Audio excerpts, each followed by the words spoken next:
Kw'isoko. Kw'isoko ni ikiganiro mushikirizwa mukagitegurirwa n'urunani rw'amaradiyo Radio Inzamba Agateka Kawe, Radio RPA Ijwi ry'Abanyagihugu na Radio Television Renaissance. Ibiganiro vyo kurondera amahoro mu buseruko bwa Republika iharanira intwaro rusangi ya Kongo, ahasanzwe habarizwa imigwi itari mike yafashe ibigwanisho harimo n'umugwi wa M23, bigiye gusubira gutangura ku munsi wa mbere igenekerezo rya 21 Munyonyo umwaka wa 2022 mu gihugu ca Kenya.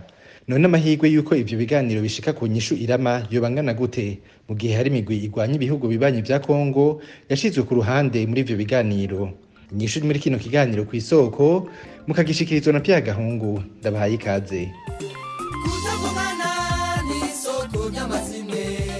Republika iharanira intwaro rusangi ya Kongo ibarizwamo imigwi igwana irenga 120 kubwishira hamwe mpuzamakungu ONU. Mugenzi wacu Emile Nibasumba wa Radio RPA aragaruka ku migwi mikuru itungwa agatoki na ONU ko ariyo ibangamiye umutekano mu buseruko bwa Kongo.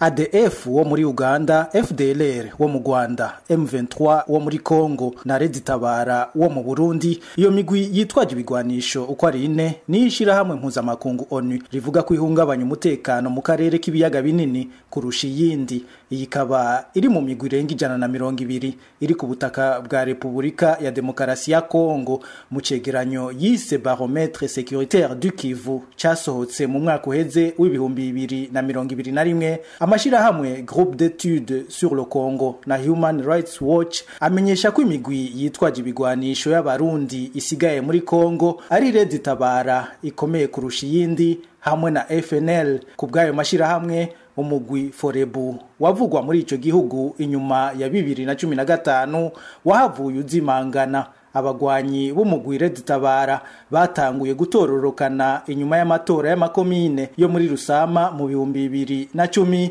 igihe imigambwe yari ikomeye mu itavuga rumwe na CNDD FDD yakuramwe akarenge yagiriza umugambwe uri ku butegetsi ko wivye ayo matora. Ico gihe abari guhiganirwa ikibanza cy'umukuru w'igihugu mu matora yari gukurikira baciye babivamwo.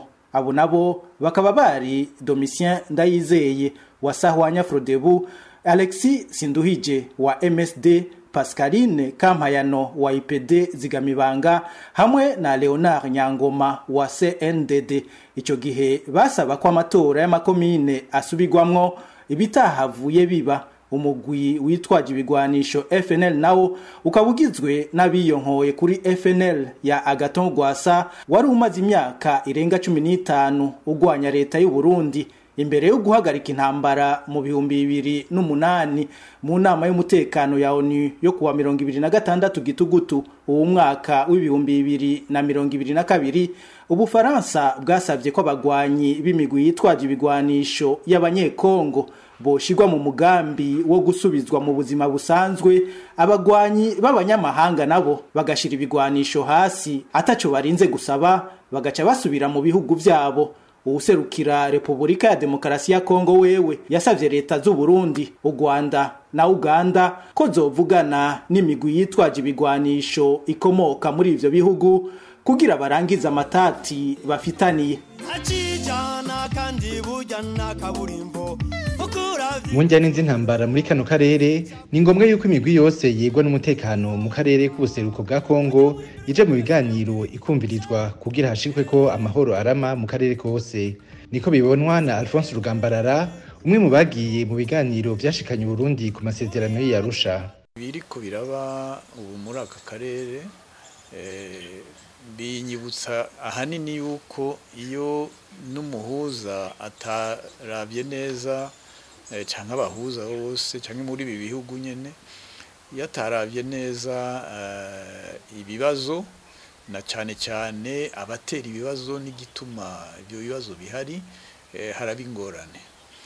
Iyo rero wibaza yuko abanaba badakomeye barashobora no gukomera mu nyuma ugasanga n'ivyo mwakoze bibaye imfa gusa haciye igihe kitari gito, kuko muri aka karere boheza bakaraba igituma kuva muri 90 aka karere ntikararonka agahengwe. Haba ingorane intambara mu Rwanda, haba intambara mu Burundi, haba intambara muri Kongo, 1996 gushika n'ubu ariko kwicara kugira amasezerano byabaye igihe kitari gito. Amakoro twoza turavuga ayitwa y'Arusha, ayitwa y'Lusaka, ayitwa y'Nairobi, ayitwa y'Kinshasa, ayitwa y'Sun City, ayo yose n'amasezerano ariko yabaye imfa gusa. Nibaza ko abahuza bubu bakwiye kwibaza igituma ayo masezerano koko adashika ku mahoro muri aka karere n'ababituma. Ntibyoroshe namba ariko tubyizere koko abanyagihugu bo bararushe. Aka karere kacu niko gafise abahunze ibihugu byabo benshi bari muri ibi bihugu byose byo muri aka karere. Nukuri abanyepolitike abakuru b'ibihugu baba bakwiye kubatezurira amahoro akagaruka muri ibi bihugu.